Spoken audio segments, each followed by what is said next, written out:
은혜로운 찬양 감사합니다. 은혜가 되시죠? 마음문이 활짝 열리셨죠? 우리 박수로 하나님께 영광을 돌려드리겠습니다. 우리 전후 좌우에 있는 분들하고 한번 인사 나누겠습니다. 사랑하고 축복합니다.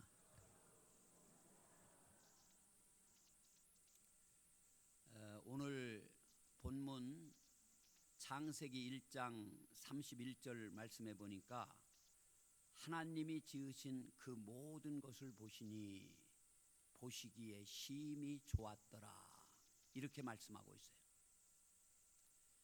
오늘은 환경 선교 주일입니다. 하나님의 창조 질서를 잘 보존해야 하는 것이 하나님의 백성들의 사명이에요.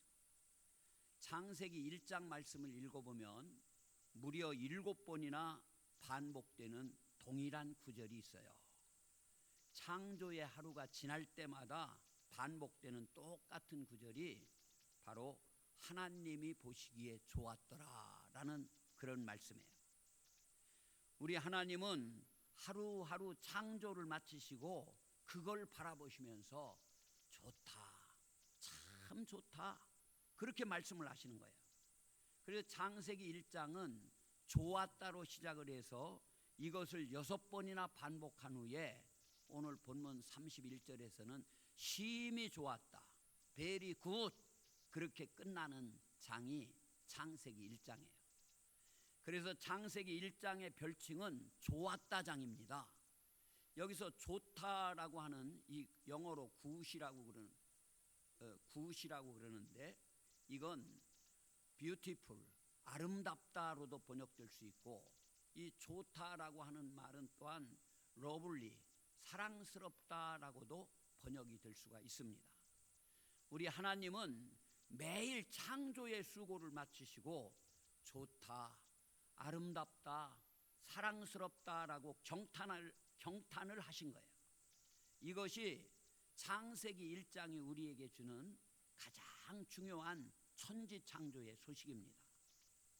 성경의 맨 처음이 우리에게 말하고자 하는 바는 우리들이 사는 이 세계가, 물질로 이루어진 이 세계가, 보통 자연이라고 불리는 이 세계가 결코 악하고 추한 세계가 아니라 하나님께서 사랑으로 지으시고 하나님께서도 감탄하시고 그런 선하고 아름다운 그런 세계라는 사실이에요. 그 서울 남산타워가 있어요. 남산에 보면 서울 어디서든지 보이죠. 여기 남산타워의 기둥 색깔이 여러분 밤에 보면은 그날의 공기 오염도에 따라서 색깔 바뀌는 거 아십니까? 빨간색이면은 대기질이 아주 안 좋다는 거예요. 나쁘다는 얘기입니다. 초록색이면 보통이고 파란색이면 굉장히 좋다라는 거예요. 빨강은 시간당 미세먼지가 많으니까 야외 활동을 자제하라는 그런 표시입니다. 또 파랑은 이 평상시에 제주도와 같은 좋은 공기라는 그런 뜻이에요. 우리는 지금 참 이 남산타워의 색깔이 저녁마다 파란색으로 바뀌기를 바라는 그런 세상에서 살고 있습니다. 실로 우리들이 사는 이 세상은요, 숨 쉬는 것이 두려운 그런 시대를 우리가 지나고 있어요. 매일 미세먼지 농도를 확인하고 또 마스크를 챙기는 일이 중요한 그런 일과가 되었습니다. 해마다 이 3, 4월 특히 봄철에는요, 미세먼지가 세상을 뒤덮어서 하늘이 빛을 잃은 것 같이 된 것이 벌써 오래됐어요. 이렇게 온통 미세먼지로 뒤덮여 있는 날은 우리들의 마음까지도 맑지를 못하고 뿌옇게 무언가 둘러싸고 있는 그런 느낌을 받을 때가 많아요. 이 미세먼지의 원인으로는 여러 가지가 있겠지만 중국으로부터 유입되는 것이 최고 많은 것으로 그렇게 봅니다. 왜냐하면은 한반도와 인접한 저 중국의 동남해안 바닷가에 석탄 화력 발전소들이 수없는 그 발전소들과 수없는 공장들이 들어서 있기 때문에 그 공해 물질들이 바람을 타고 한반도로 날아오는 거 이거 무시할 수 없습니다. 또 이 중국의 고비 사막에서 일어난 흙먼지가 바람을 타고 한반도로 넘어온다는 거예요. 또한 우리나라 석탄 화력 발전소들 서해안에 많이 포진되어 있습니다. 이 화력 발전소에서 나오는 분진들 때문에 보령 일대 콩밭에 콩 열매가 맺히질 않는다고 그래요. 우리 당진도 여기 당진 화력과 현대 제철의 영향으로 대기 질이 매우 좋지 않은 그런 지역 중에 하나입니다. 세계 보건기구에 의하면요, 세계 보건기구에 의하면 세계적으로 연간 700만 명이 이 미세먼지를 포함한 대기 오염으로 목숨을 잃고 있다고 합니다.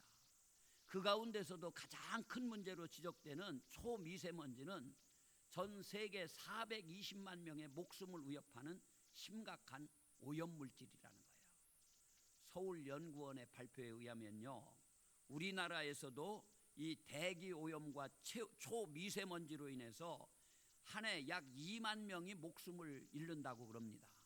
이제 우리는 하나님이 창조하신 푸른 하늘이 왜 미세먼지로 가득하게 되었는지, 왜 지구가 점점 뜨거워지고 있는지 정말 심각하게 반성을 해야 돼요. 레이첼 카슨이라고 하는 미국의 그 환경학자가 있습니다.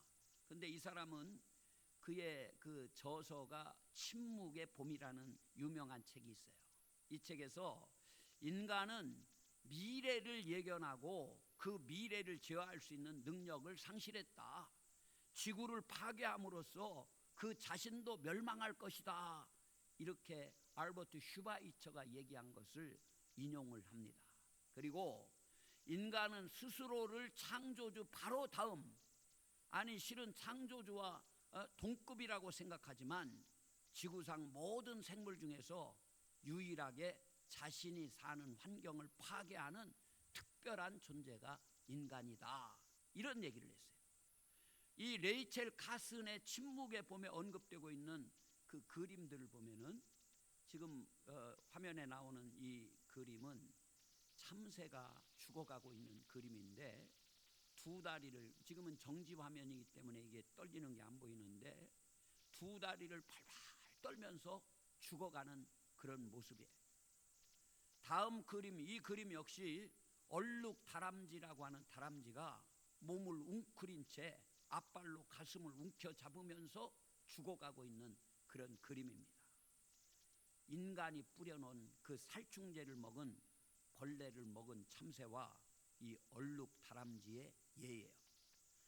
사실 현생 인류는요, 지구의 생명의 역사를 24시간으로 환산할 때 그중 불과 5초를 살았지만 이 짧은 시간 동안에 거대한 생태적 재앙을 일으키고 스스로를 벼랑 끝으로 내몰고 있다는 그런 말씀입니다. 과거에는 인간 문명의 생성과 몰락이라는 순환이 가능했어요. 왜냐하면 지구 한쪽에서 문명이 몰락하더라도 다른 쪽에서는 늘 새로운 문명이 생성이 될 수 있었기 때문에 그럽니다. 그런데 이제 이런 공식은 깨져버렸다는 거예요. 오늘날 생태계의 파괴는요, 전 지구적으로 진행이 되고 있습니다. 역사상 처음으로 인류가 교정이 불가능한 잘못을 저지르는 그런 단계에 접어들었다고 학자들은 경고를 하고 있어요. 홍수나 천둥, 벼락이 아니라 인간 자신이 최대의 자연 재앙이 되었다고 경고합니다. 저는 이 당진에 오기 전에 만 12년 동안을 부여에서 살았습니다. 부여는요, 백제의 고도예요. 성왕이라고 하는 왕이 옹진, 지금의 공주에서 삽이 이 부여로 천도한 이후 660년 서기 나당 연합군에 의해서 멸망할 때까지 백제의 수도가 부여였습니다. 그리고 이 백제는 기원전 18년에 시작해서 660년까지 약 678년간 존속했던 그런 왕조가 백제예요. 인간의 문명이 영원한 것 같지만 시간이 지나면은요, 다 땅속에 묻히는 거예요. 오직 하나님만이 영원하신 줄로 믿습니다.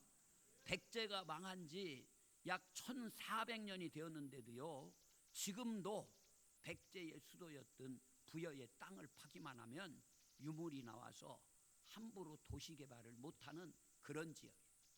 그런데 사랑하는 성도님들, 만약 1000년, 2000년 후에 우리의 후손들이 지금 우리들이 살고 있는 이곳 땅을 파보면 무엇이 나오겠습니까? 현재 그 부여 땅을 파면은 1400년 전에 있었던 기와가 나오고 향로가 나오는데, 우리 시대를 덮은 땅에서는 과연 무엇이 나오겠습니까?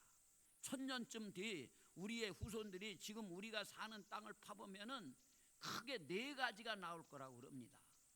땅을 파다 삼엽중 화석이 나오면요, 이건 고생대 캄브리아기라고 그렇게 학자들은 명합니다. 또 화석 가운데 공룡 화석이 나오면은 중생대 쥐라기 시대라고 판단을 해요. 우리도 우리가 사는 이 땅에 화석과 흔적을 남기면서 살아가고 있어요. 지금 우리의 땅에서는 앞으로 방사선 낙진이라든지 또 플라스틱이라든지 미세먼지 그리고 닭뼈가 나올 것이라고 그렇게 얘기를 합니다.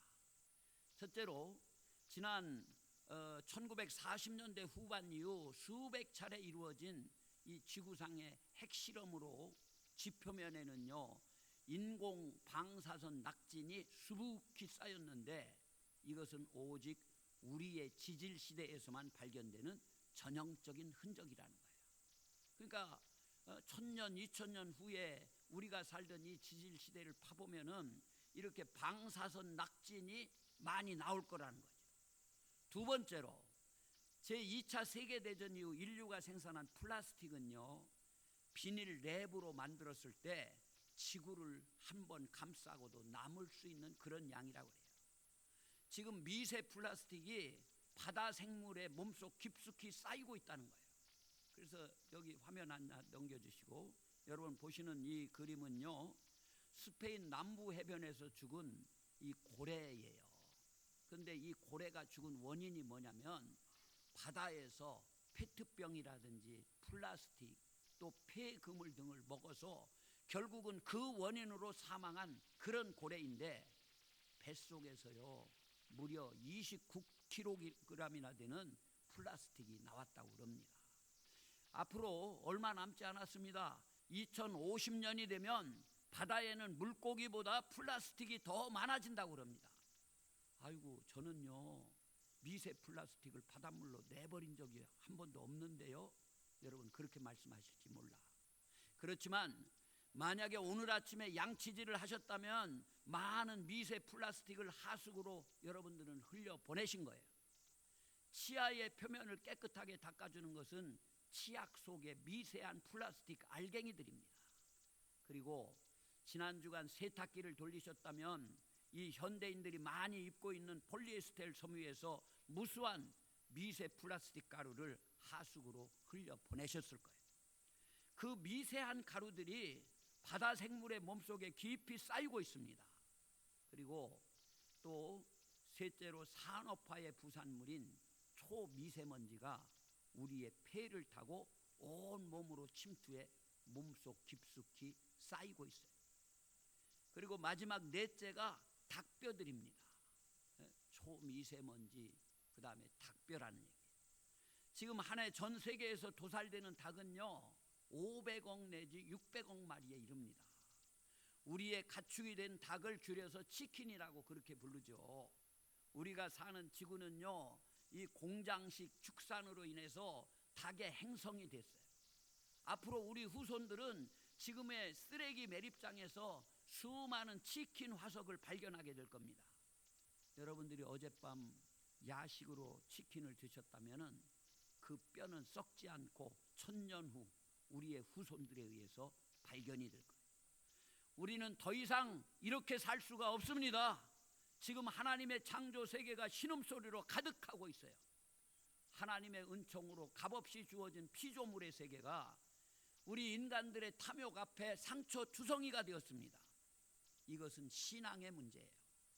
세계 교회는요 이미 이 자연 세계에 대해 범죄를 저지르는 거, 이것은 신앙적으로도 죄라고 선언을 했어요. 실로 아담의 죄가 뭡니까? 이 아담의 죄는 하나님이 지으신 에덴 동산 안에서 다른 피조물들과 교제하면서 그들을 지키고 돌보는 청지기의 역할을 거부하고 하나님과 같이 돼가지고 하나님처럼 창조 세계 위에 군림하려던 것이 아담의 죄예요. 그것이 죄 중의 죄, 바로 원죄라고 그럽니다. 그래서 사도 바울이요, 이 죄의 결과로 모든 피조물이 시작부터 오늘날까지 다 함께 신음을 하면서 진통을 겪고 있고, 모든 피조물은 하나님의 자녀가 나타나기를 간절히 기다린다고 그렇게 말씀을 했던 겁니다. 사랑하는 우리 성도님들, 우리가 이 하나님의 자녀가 정말 될 수 있습니까? 하나님의 창조 세계를 지키고 돌보는 하나님의 자녀들로서 거듭날 수 있으시겠습니까? 그렇게 되려면 우리는 먼저요, 눈을 떠야 돼요. 눈을 환경에 눈을 떠야 됩니다. 눈을 크게 떠야 됩니다. 왜 환경에 눈을 떠야만 됩니까? 첫째로 환경에 대해서 너무 무지했고 눈을 감고 있었기 때문이에요. 둘째로 그것은 신앙의 눈으로 볼 때 환경이 아니라 하나님의 아름다운 창조 세계이기 때문에 그렇습니다. 먼저 눈을 감았다는 말은요, 보고도 보지 못한다는 그런 말이에요. 여러분들 그림 전시회 하는데 이렇게 가서 피카소가 그린 그림 작품을 보고도 저 이상하게 그려놨는데 도대체 저게 뭔지 우리 같은 사람은 잘 몰라요. 이런 작품을 보고도 그것을 알아보지 못하면 보고도 보지 못하는 겁니다.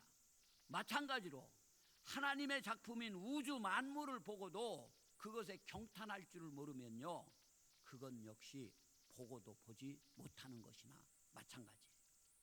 눈을 뜬다는 것은 그동안 못 봤던 것을 처음 본다는 말이 아닙니다. 눈을 뜬다는 것은 그동안 봐왔지만 알아보지 못했던 그런 가치와 의미를 깨닫는다는 그런 말이에요. 사실 우리들은 좁은 의미의 환경이라는 말에서 벗어나야 됩니다. 사람들은 보통 환경을요, 어떤 배경처럼 생각을 해요. 마치 인간이 무대의 주인공이고 환경은 그 주인공을 빛나게 해주는 소품 정도로 그렇게 생각을 합니다. 하지만 자연은 우리 하나님의 창조 세계입니다. 그것은 자연, 즉 스스로 존재하는 어떤 것이 아니라 우리 하나님께서 섭리와 목적 가운데 지으신 창조 세계가 자연인 거예요. 그러므로 우리 그리스도인들이요, 환경에 눈을 뜬다는 것은 지금까지 인간을 위한 어떤 배경이나 자원 정도로 봤던 이 자연이라는 것을 우리 하나님의 창조 질서로 다시 보는 거예요. 그것을 피카소의 작품보다 더 위대한 하나님의 작품으로 다시 보는 것입니다. 사실 우리 기독교 전통 안에는요, 자연을 하나님의 창조 세계의 아름다움을 우리에게 가르쳐주는 책으로 보는 오랜 전통이 있었어요. 3세기 후반에 수도 생활의 아버지라 불리는 이집트의 성 안토니우스라고 하는 분은 내 책은 피조 세계의 자연이다, 거기에서 나는 하나님의 작품들을 읽는다, 그런 말을 했어요. 또한 이 안토니우스는요, 창조물은 자신의 창조주이자 주인을 큰 소리로 선언한다, 그런 말을 했습니다. 우리가 오늘 읽은 본문의 말씀 창세기 1장 31절은요 천지 창조의 소식이에요. 성경의 맨 처음이 우리에게 말하고자 하는 바는 우리가 사는 이 세계가, 물질로 이루어진 이 세계가, 보통 자연이라고 불려지는 이 세계가 결코 악하고 추한 세계가 아니라 하나님이 사랑으로 지으시고 그걸 보시고 감탄하시고 경탄하신 선하고 아름다운 그런 세계라는 사실이에요. 이것이 왜 중요합니까? 여러분 초대교회 역사를 보면요, 영지주의라는 이단이 출현해서 교회를 굉장히 어지럽게 한 적이 있어요. 이 영지주의를 신봉하는 그리스도인들이 많이 있었습니다. 주후 1 내지 4세기경에 지중해 일대에 강력히 번창했던 집단이 영지주의예요. 이들은 영지, 영어로 하면 시크릿 나리지라고 그럽니다. 즉 신비하고 비밀스러운 지식에 의해 구원받는다는 그런 사상을 펼쳤던 그런 사람들이에요. 플라톤 사상에 심취한 이들은 영은 선한 것이고 육은 악한 것이다라는 심각한 영육이원론에 빠졌습니다. 그렇기 때문에 예수께서 육신을 입고 인간의 몸으로 이 땅에 오신 것을 그들은 인정을 하지 않아요. 하나님이 어떻게 육신을 입고 인간으로 오시느냐. 영지주의자들은 그럴 수 없다는 거예요. 신은 영이고 또 신은 선인데, 하지만 육은 물질이고 육은 악한 것인데 어떻게 하나님이 인간을 몸을 입고 오실 수 있느냐, 그런 얘기죠. 따라서 영이고 선인 이 신은 결코 물질이고 악인 육신을 입을 수가 없다는 거예요. 그것은 그들에게 논리적으로 불가능한 그런 일이었습니다. 정통 기독교는요, 바로 이 영지주의 기독교인들과의 긴 싸움을 통해서 만들어진 것이 정통 기독교예요.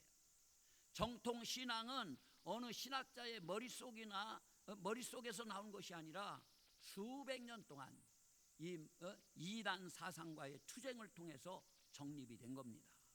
정통 신앙은요, 전인 구원을 얘기하고 있어요.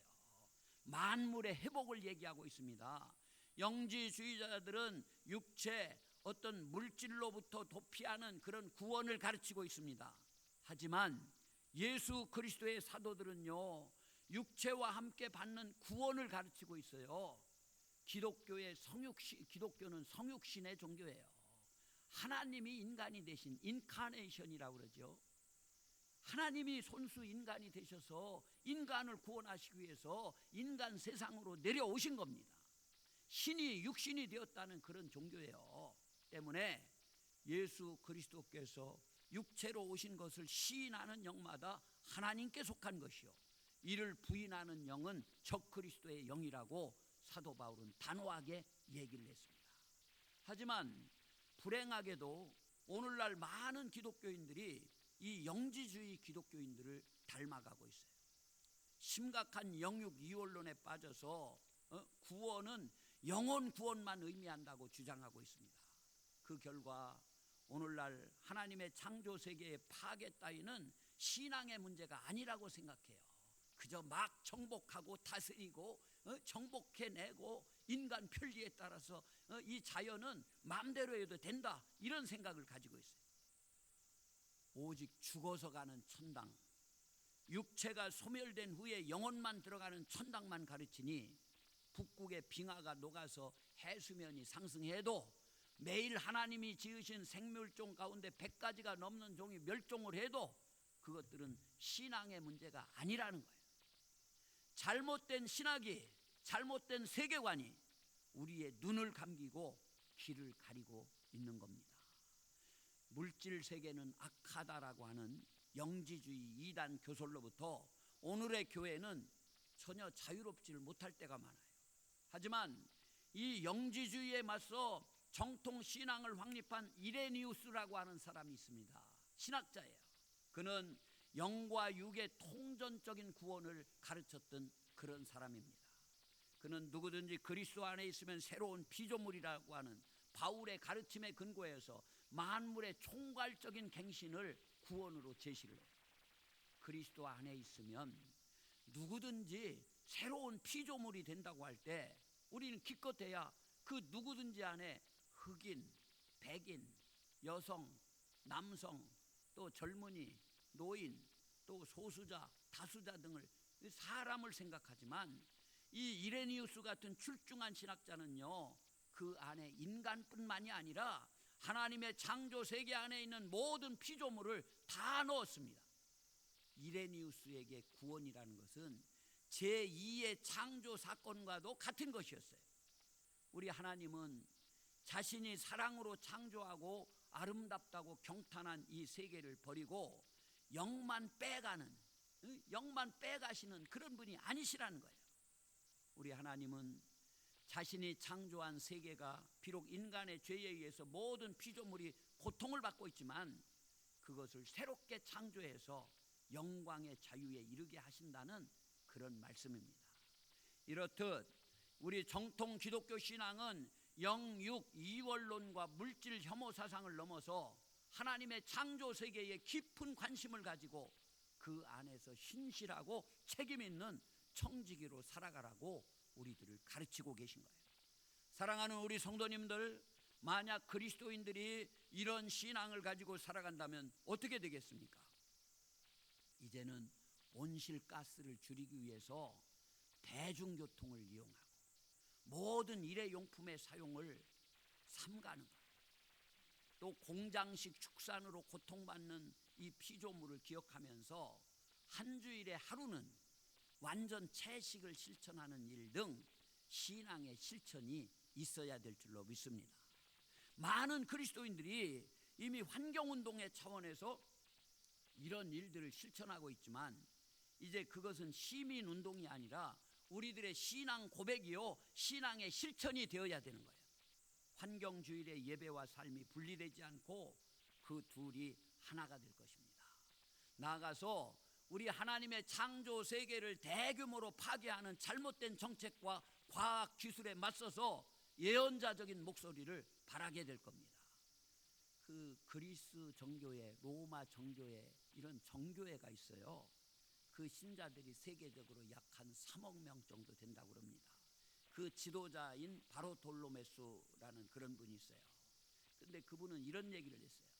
우리는 지구를 창조주의 선물로 보지 않기 때문에 지구를 무신론적으로 다루고 있다.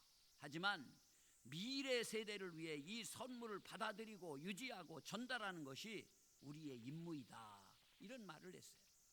이 바르톨로메우스 대주교는요, 그 구체적인 방법으로 감사와 절제를 제안을 합니다. 하나님의 창조 세계는 우리 개인의 소유나 재산이 아니라는 거예요. 그것은 우리가 하나님께로부터 받은 소중한 보물 혹은 거룩한 선물입니다. 그 선물을 받을 때의 올바른 태도가 바로 감사예요. 여러분 선물 받을 때 감사합니다 하고 받잖아요. 하나님이 이렇게 아름다운 이 우주 만물을 또 이 지구를 우리에게 선물로 주셨어요. 얼마나 감사한 일입니까? 그리고 하나님의 이 자비로움에 대한 우리의 태도는 절제여야 된다는 거죠. 세상의 자원들 이것들은 우리의 풍요를 충족시키면서 공정하게 나누라고 주신 그런 것들이 자원들이에요. 그러므로 우리가 이것들을 나만을 위해서 남용하거나 또 낭비해서는 안 되는 겁니다. 그것들은 현재의 세대뿐만 아니라 미래의 세대에도 속한 거예요. 그들에게도 필요한 겁니다. 그러므로 감사와 절제는 앞으로 올 우리 자녀들에 대한 이타적이고 희생적인 그런 사랑이라고 그는 강조하고 있습니다. 사랑하는 우리 당진 방주교회 성도님들, 우리들의 아이들과 또 그 아이들의 아이들을 여러분들 사랑하십니까? 그렇다면 우리는 이제 그 아이들을 위해서 이타적이고 희생적인 사랑을 실천하는 녹색 그리스도인들이 되어야 될 줄로 믿습니다. 하나님께서 창조하신 맑은 공기와 푸른 하늘을 회복하기 위해서 온 힘을 다하는 선한 청지기들이 되어야 되겠습니다. 하나님께서 지으시고 그걸 바라보시면서 참 좋다, 아름답다, 너무나 사랑스럽다라고 감탄하신 이 창조 세계에 대해서 이걸 우리들에게 주신 것에 대해서 감사하고 이제 이걸 바라보면서 이걸 마구 훼손하는 것이 아니라 절제하며 이걸 잘 지키고 돌보는 것이 바로 오늘 우리를 향한 하나님의 뜻인 줄로 믿습니다. 그러기 위해서 우리는 환경에 눈 떠야 됩니다. 우리 그리스도인들이 환경에 눈을 크게 떠야 됩니다. 우리가 하나님의 창조 세계에 눈을 떠야 하는 이유는 단지 그 세계가 위기에 빠졌기 때문만이 아니라 그것이 너무도 아름답기 때문에 이걸 하나님이 우리에게 선물로 주셨기 때문에 그것이 창조주 하나님께서 우리에게 값없이 주신 너무나도 귀하고 거룩한 은총의 선물이기 때문에 우리들은 이것을 잘 가꾸고 지키고 보존해야 될 책임이 우리들에게 있다라고 하는 그런 말씀이에요. 사랑하는 성도님들, 오늘 환경 선교 주일을 맞이해서 그냥 오늘만이 아니라 여러분 머릿속에 정말 하나님이 주신 이 자연, 이걸 잘 가꾸고 지켜야 될 책임이 우리들에게 있구나. 우리들이 이걸 마구 훼손해버리고 내 탐심을 위해서 이용해버리고 그러면요, 그것이 고스란히 내게 재앙으로 다가온다는 사실을 여러분들 꼭 기억하시고, 작은 실천부터 하나하나 여러분들 생활 속에서 실천해 나가시는 그런 성도님들이 되시게 되기를 우리 주님의 이름으로 간절히 축복합니다. 기도하겠습니다. 거룩하신 하나님 아버지, 저희들 사랑하셔서 오늘 이 아침에 하나님 앞에 나와 예배하게 하시고, 특별히 환경 선교 주일에 귀한 말씀을 통해서 우리들이 살고 있는 이 지구가 하나님께서 우리 인류에게 주신 선물이라는 사실을 늘 기억하면서 하나님께 감사하는 마음을 가지고 이 선물을 잘 보존하고 지켜나갈 수 있는 저희들이 되게 하여 주시옵시고, 내 탐심이 작동해서 여러 가지 자원들과 이 지구를 마구 훼손하고 내 마음대로 그렇게 또 난개발을 하고 그런 일이 없도록 하나님 도와주시옵시고, 그래서 아름답게 잘 보존되어 갈 수 있는 이 우주와 지구가 될 수 있도록 하나님 도와주옵소서. 그래서 우리가 경각심을 가지게 하여 주시고, 그런 가운데 정말 이 지구가 잘 보존돼서 우리 인류들, 우리 자녀들 자손 만대에 이르기까지 이 지구에서 맑은 공기를 마시면서 푸른 하늘을 보면서 건강하게 살아갈 수 있도록 하나님 도와주옵소서. 예수님 거룩하신 이름으로 기도드립니다.